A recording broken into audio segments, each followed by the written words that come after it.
Pourquoi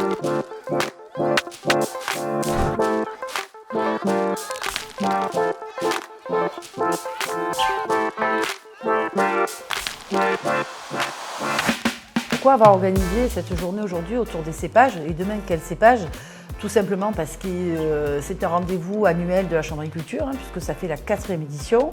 Et c'est vraiment l'attente des expérimentations que nous avons face au changement climatique et aux maladies liées à ce changement. Et effectivement, choisir les cépages les mieux adaptés à notre vignoble, aux 4 coins du département, et aussi par rapport à toutes les demandes qu'ont les vignerons du département à ce sujet-là. Chaque année, on a des classements de nouveaux cépages qui ont tous leur intérêt. L'objectif premier, c'est de pouvoir conserver la typicité de nos produits élaborés dans le département. Et donc, avec un certain nombre de cépages, on ne va pas tous les citer, en IGPVA, on a un panel de cépages d'environ 229 cépages possibles dans le cahier des charges, dont 16 cépages résistants à la fois aux maladies ou adaptés à des situations de sécheresse. Donc l'enjeu est fort, la prise de conscience est là. Maintenant, il faut qu'on aille plus vite sur l'évolution de la réglementation pour leur utilisation. Les choses sont en marche.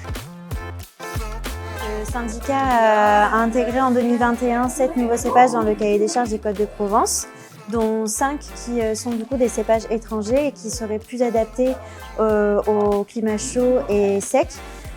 Donc plus adaptés au nouveau climat dont nous faisons face ces dernières années.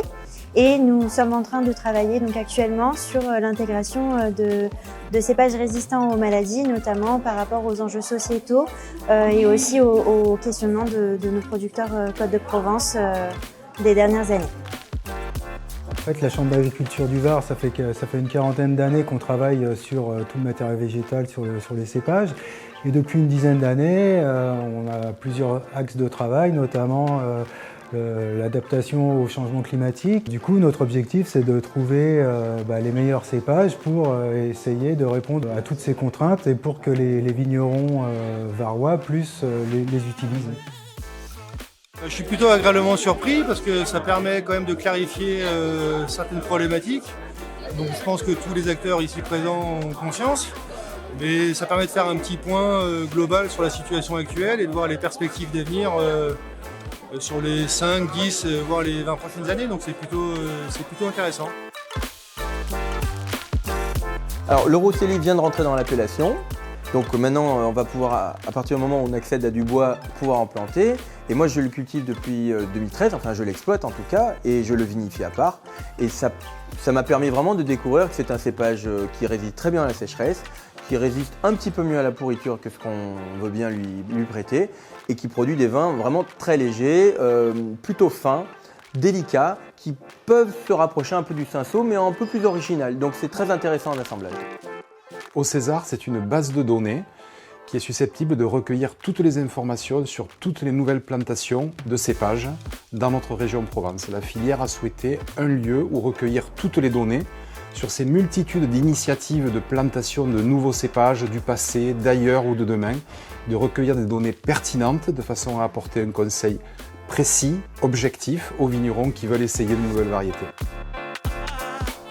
L'encépagement en Provence évolue et qu'il y a 50, 60 ans, c'était déjà pas le même. Donc je pense qu'il n'y a pas de crainte à avoir à ce niveau-là.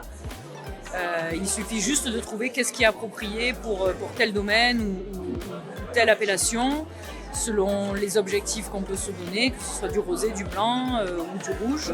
Les particularités d'un certain terroir, est-ce qu'on est plus frais, est-ce qu'on est plus sec, est-ce qu'on a beaucoup de gel ou pas, est-ce qu'on a une forte pression maladie, comment est-ce qu'on s'organise.